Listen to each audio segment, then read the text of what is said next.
Hey, thanks again for tuning in, American Garage TV. We're continuing our 64 Fairlane front suspension brake upgrade kit. Now, as you saw in an earlier video, the guys were able to pull the original springs out, the coil springs. This retainer cup up here is bolted in with 2 bolts, okay? So what they had done again is to remove the bolts, get a pry bar. They had it up in the air, so this was fully maxed out and hanging downward. And I'll show you the original. You're gonna see a difference here. That's the point of this video.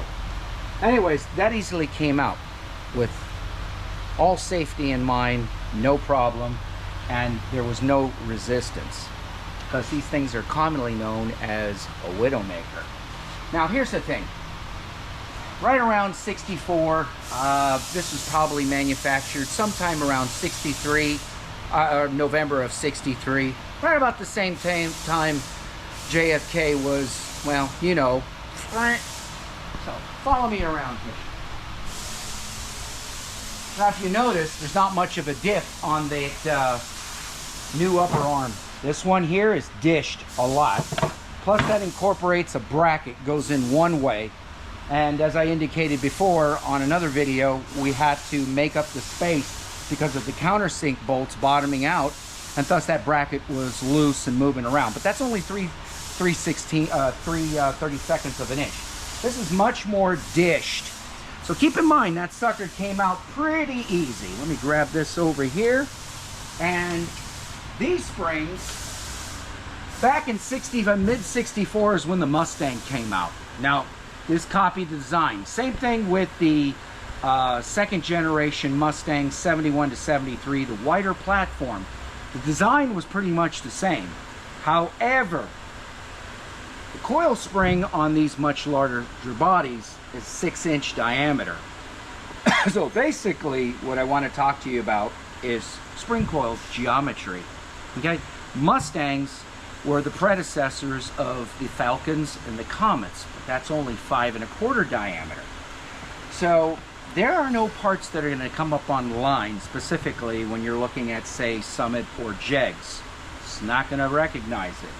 However, given the weight factor of that car and the fact that it is a V8, these spring coils are regulated for the application. So if you had a 4-banger, we're not going to need as much load capability on here versus a small block V8 or versus a big block. Now with a big block, you got more weight, you're going to need more load capacity. So these, I believe, were rated around 600 pounds each. And here's the thing, when you get kids, especially in their tuner cars, you know, where they chop off a coil or so, and they lower the car, but then it rides choppy and bouncy. This customer, I don't think she's going to appreciate that. And on the inside, we are measuring 12 inches. Let's go over here and show you. Now, with all due respect to all the salesmen out there, their information is only as good as provided to them. Okay? They are not the installers, they are not the engineers. But you can see that's exactly 12 inches to the backside. And up in here, roughly goes about 14 5/8 to roughly 14.75. Okay?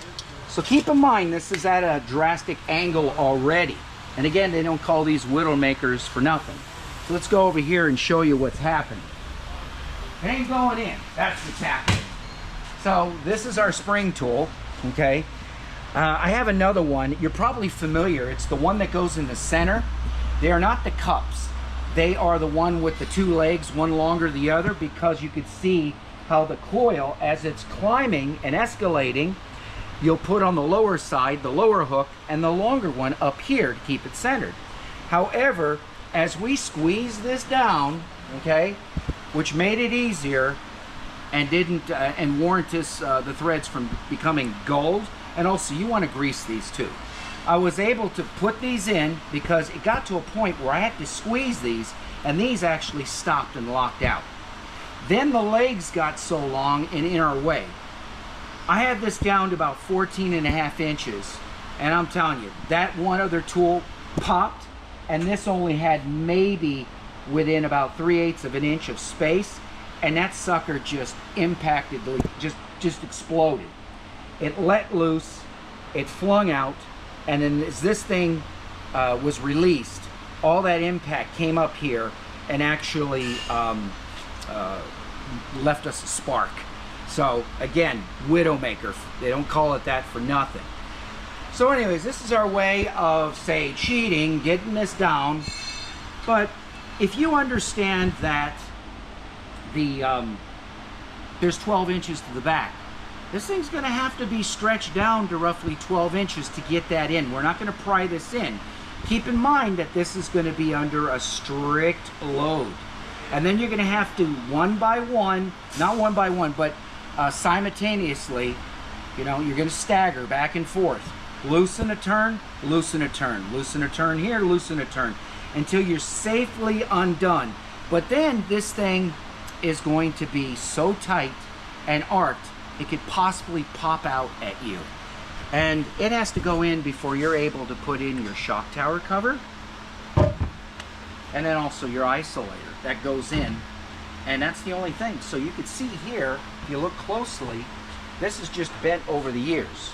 Now and then also you've got this shock that goes in the middle. So anyways, getting back to this, we now have to get something to handle the load that's not going to ride choppy, that we can safely crimp and install and have that settle at ride height and not be too soft or too hard. That's the spring, the density, the geometry of it. And that's what I'm getting at. And those of you out there who've chopped these and dropped your cars, your trucks, you know what I'm talking about, because you ride down the road like that, bouncing all over the place. So again, that's not going to work.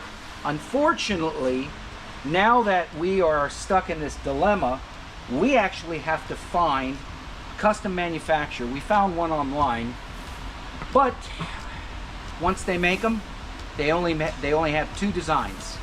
They have a 1-inch drop. Actually, I think they might have the stock replacement. They can make that. But they got a 1-inch from stock, they got a 1-inch and a 2-inch drop.